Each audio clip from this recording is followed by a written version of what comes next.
Picture this. A young woman, barely out of her teens, frozen in terror inside a supposedly safe space, a college locker room meant for girls like her. Heart pounding, she clutches her towel, every muscle tensed, as a deep, unmistakable male voice echoes off the tiles. Oh my God, she thinks, panic surging like ice water through her veins. There's a man in here. Nightmares follow for weeks, sleep shattered by the raw fear of vulnerability stripped away. This isn't some horror flick. It's the gut-wrenching reality Paula Scanlan lived through, 18 times a week, courtesy of Leah Thomas, the towering transgender swimmer who bulldozed into women's college aquatics and left a trail of trauma in her wake. And now, in a stunning federal smackdown that's got the sports world gasping, Thomas's stolen glory is being ripped away, records erased, titles vacated, and an entire university on its knees issuing apologies. But for Scanlan and countless other female athletes, it's a long overdue reckoning that screams, enough. Women's spaces aren't a free-for-all. The bombshell dropped on July 1, 2025, like a cannonball into a still pool. The University of Pennsylvania, under fire from the Trump administration's relentless Title IX crackdown, caved in a voluntary settlement with the U.S. Department of Education. Penn agreed to scrub Leah Thomas's name from 3 school records in the 100, 200, and 500-yard freestyle events, times she set during her controversial 2021-2022 season on the women's team. Those marks, gone, restored to the biological women she edged out, women who trained their hearts out only to watch a 6'4" former male dominate their lane. Penn didn't stop there. They'll fire off personalized apology letters to every affected swimmer, admitting the disadvantage inflicted by letting Thomas compete. And in a seismic policy pivot, the Ivy League powerhouse banned transgender women from women's sports across the board, aligning with Trump's March executive order that yanked $175 million in federal funding from the school for serial Title IX violations. It's a financial gut punch that forced Penn's hand, but for critics like Scanlan, it's pure vindication.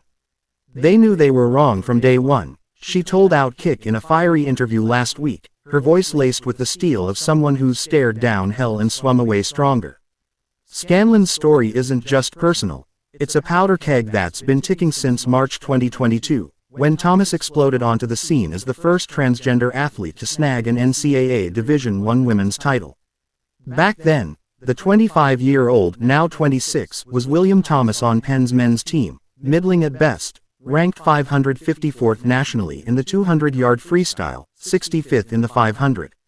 But after transitioning and jumping to the women's squad, biology bent to her will.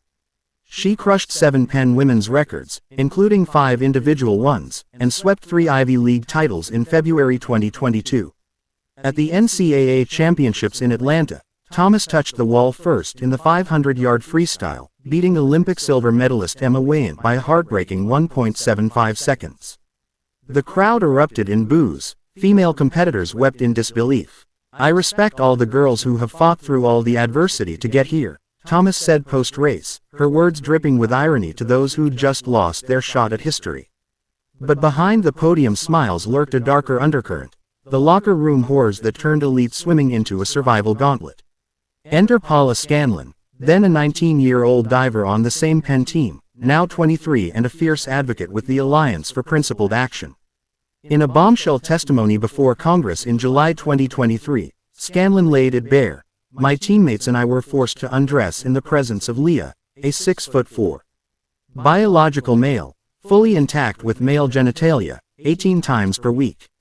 Some girls crammed into bathroom stalls or family restrooms, sacrificing dignity for a shred of privacy.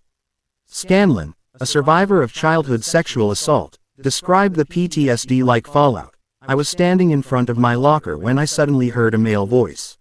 I jumped in surprise. I've had nightmares for weeks about men being there while we were changing. Speaking to the New York Post in August 2023, she doubled down. Bathrooms are where I feel really uncomfortable.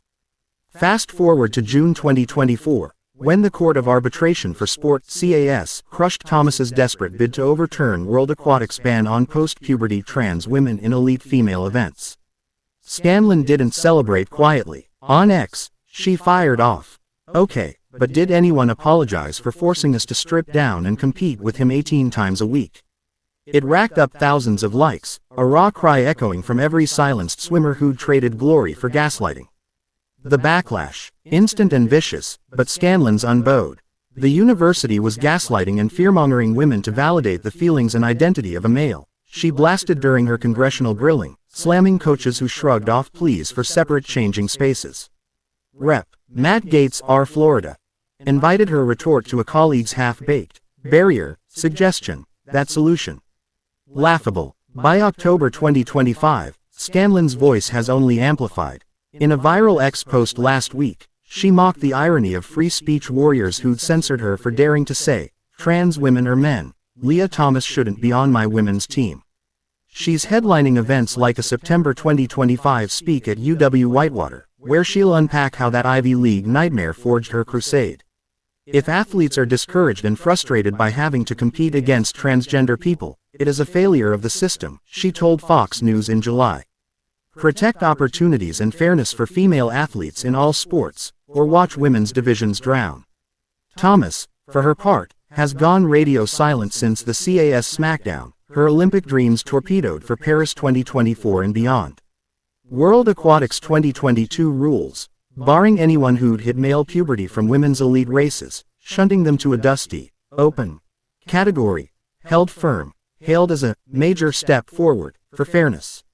Science backs it. Studies show trans women retain 9–12% edges in strength, VO2 max, and bone density post-hormones. Thomas's own stats scream it. She ranked 89th as a male collegian but morphed into a women's juggernaut overnight. In a 2023 Sports Illustrated profile, she insisted, "I am a woman, just like anyone else on the team. I've always considered myself just a swimmer." But even allies fracture. Caitlyn Jenner, trans icon and Olympic gold medalist, slammed her in a Fox News hit. "Leah's talented, but post-puberty advantages make it unfair, full stop." Jenner, a Trump backer, called the ban overdue justice.